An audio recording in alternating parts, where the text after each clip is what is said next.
কৃষ্ণবাবু, আপনি যেরকম বললেন যে এলাকায় যেভাবে ডিলিশনের কাজ হয়েছে ভোটার লিস্টে, এবং খুব স্বাভাবিকভাবেই মানুষের মধ্যে তারা তো আশঙ্কায় রয়েছেন, এবং ট্রাইব্যুনাল সম্পর্কেও আপনি যেটা বলছিলেন যেভাবে মানুষের অভিজ্ঞতা সত্যি সত্যি ভয়ঙ্কর, কষ্টকর এবং হেনস্থার, নানা রকম মানুষের নানা রকম অসুবিধার মধ্যে দিয়ে যেতে হয়। এই পরিস্থিতিতে দাঁড়িয়ে আপনার কি মনে হচ্ছে, এই যে রাজনৈতিক দলগুলো যারা শুরু থেকে বলছিল যে আমরা পাশে দাঁড়াবো, সেই রকম রাজনৈতিক দলের কোনো উপস্থিতি কিছু টের পাওয়া যাচ্ছে? মানুষের পাশে তারা দাঁড়াতে কি আসছে?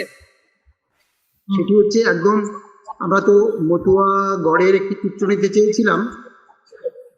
একদম মতুয়া গড়ের যে চিত্রটা, সেটা হচ্ছে একদম ঠাকুরনগরের ইছাপুর 2 অন্তর্গত ঠাকুরনগরের 91 নম্বর বুথের যে চিত্র, সেটা হচ্ছে সেখানে 187 জন 187 তারা বিচারধীন ছিলেন।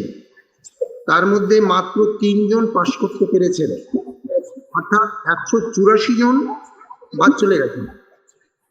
ও ঠাকুরনগরের চিত্র এটা, অর্থাৎ একদম পুরো গড় বলতে আমরা যেটা বুঝি এখানকার, এটা হচ্ছে চিত্র। 187 জনের মধ্যে 184 জন বাদ। এখন আপনি যে প্রশ্নটি করলেন যে রাজনৈতিক দলগুলো কিভাবে সাহায্য করবে, আপনি আমাকে বলুন, এই যে 187 জন, এদের ট্রাইব্যুনালটা কোথায় হবে? জেলায়। তো তার যে অর্থকড়ি লাগবে বা অন্যান্য পদ্ধতি লাগবে, এই মুহূর্তে কোনো রাজনৈতিক দল তারা নির্বাচনী কাজ ফেলে কাজটি করবে। তাদের এখন নির্বাচন সামনে, তারা সেখানে ব্যস্ত। দ্বিতীয় হচ্ছে, হ্যাঁ, অভিষেক বন্দ্যোপাধ্যায় বলেছেন আমরা তাদের পাশে আছি। কিভাবে আছেন? নাগরিকত্ব কিভাবে প্রমাণ করবেন?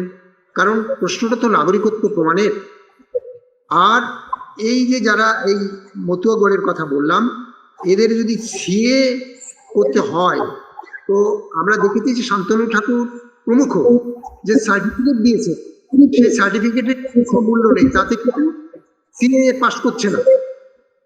তাদের সার্টিফিকেট আসলেই তার কোনো মূল্য নেই, কিছুই নয়। সুতরাং তাকে বাংলাদেশ থেকে ডকুমেন্ট আনতে হবে। এই রাজনৈতিক দল কি সেই কাজটি করতে পারবেন? এই প্রশ্নটি আমি তাদের করলাম। সুতরাং যারা বলছেন আমরা তাদের সাহায্য করব, তারা কিভাবে সাহায্য করবেন?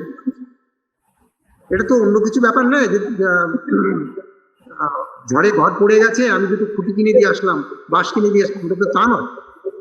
সুতরাং অত্যন্ত জটিল, যার যার সমস্যা, ভাষার অভিজ্ঞতা বলছিলাম, সেখানে যার সমস্যা তাকেই মোকাবিলা করতে হয়েছে, কেউ কিন্তু পাশে দাঁড়ায়নি।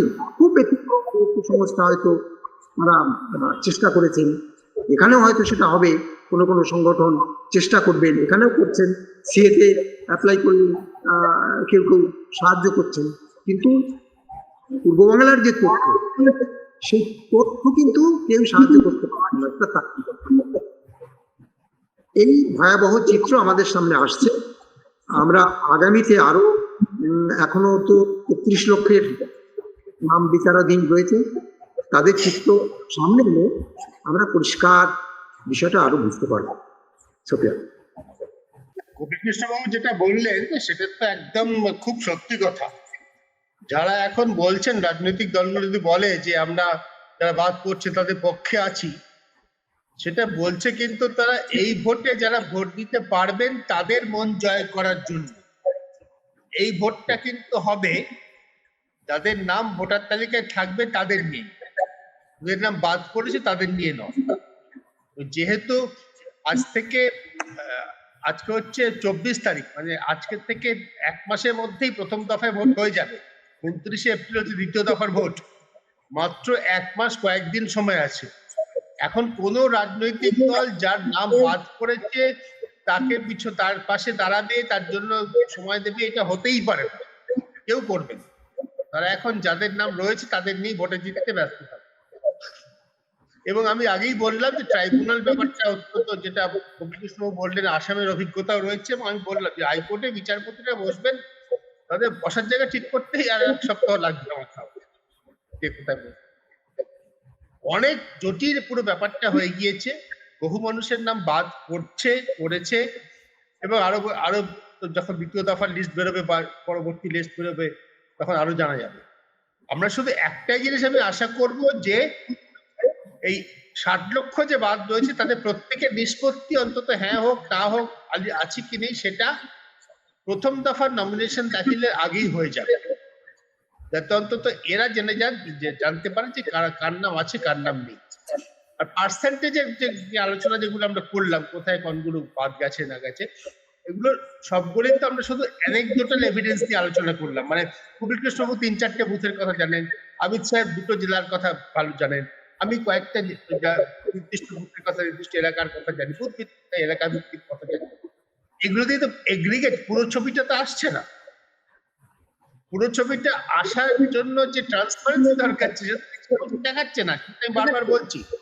বললেন আমি কয়েকটা জানি 81,000-এর তথ্য কার কাছে, 81,000-এর তথ্য যোগ করে গোটা ছবিটা, বৃহৎ ছবিটা কি আমাদের সামনে দেবে? দেওয়া নির্বাচন কমিশনের কাজ, নির্বাচন কমিশন যে কাজটা করছে না, এখানেই তো সব থেকে বড় সমস্যার জায়গা। মানে কিছু মানুষ যারা ব্যাপারটা নিয়ে ভাবনা চিন্তা করছে, তারা অন্ধ গলিতে হাতড়ে হাতড়ে বেড়াক, কারো কাছে কিন্তু পুরো তথ্যটা আছে। এটা জর্জ অরওয়েলের সেই 1984 বলে সিনেমাটা আছে, there is one big brother, তার কাছে পুরো তথ্যটা আছে। এইটা নয় কিন্তু 81,000 বুথের সংখ্যা, কে বাদ গেছে কে যায়নি, তাদের নানা রকম ভাবে তাদের শ্রেণীবিন্যাস, সেগুলো কিন্তু কোথাও কোথাও করা হয়ে গিয়েছে, তথ্য কিন্তু পৌঁছে গিয়েছে।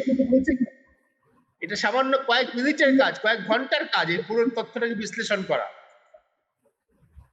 যে নির্বাচন কেন্দ্রে যে বুথগুলোতে বাদ গিয়েছে সেটা কোন নির্বাচন কেন্দ্রের মধ্যে পড়ছে, সেখানকার আগের ভোটে ফলাফল কি ছিল, এই যেটা হয়েছে তার ফলে কি ফলাফলে পরিবর্তন হতে পারে, এগুলো সবকিছু জানা যেত, পুরো তথ্যটা পাওয়া যেত। আমার মনে পড়ছে সোফিয়া, এর অতীতে নির্বাচন কমিশন যখন এই কাজটা করার চেষ্টা করেছে, এই ধরনের জালিয়াতি করার চেষ্টা করেছে, আজকাল এই ভাষা আমি প্রয়োগ করতে বাধ্য হচ্ছে, সেগুলো রাহুল গান্ধীকে পিডিএফ থেকে পুরো সফট কপিতে পুরো জিনিসটা তুলে তুলে তুলে তুলে পুরো ডেটাটা বার করতে হয়েছিল।